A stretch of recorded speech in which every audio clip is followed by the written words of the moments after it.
वो नए नए थ्योरी सामने लाता है। पिछले गुजरात चुनाव का मैं आपको उदाहरण दूं, आपको तो याद होगा।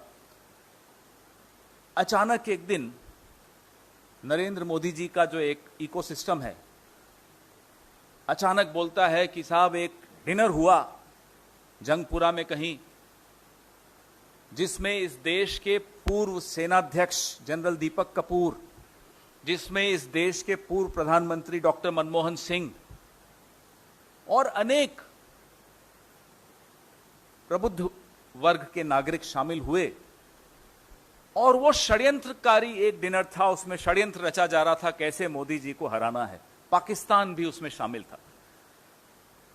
इस निम्न स्तर की थ्योरी के खिलाफ जब हमने आवाज उठाई,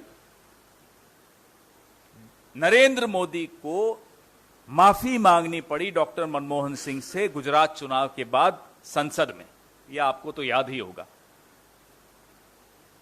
बहुत कम होता है ऐसा कि नरेंद्र मोदी जी माफी मांगते हैं। गलतियां 1000 करते हैं, माफी एक बार मांगते हैं।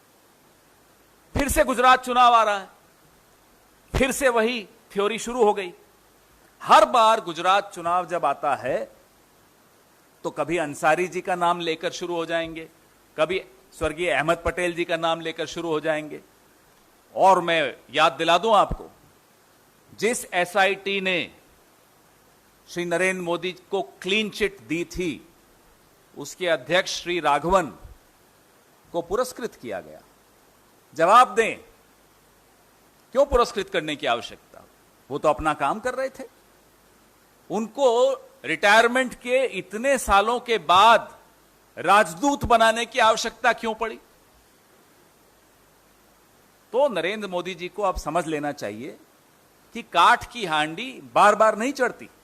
हर बार चुनाव आता है तो आप कभी किसी मुस्लिम नेता का नाम जरूर लाएंगे।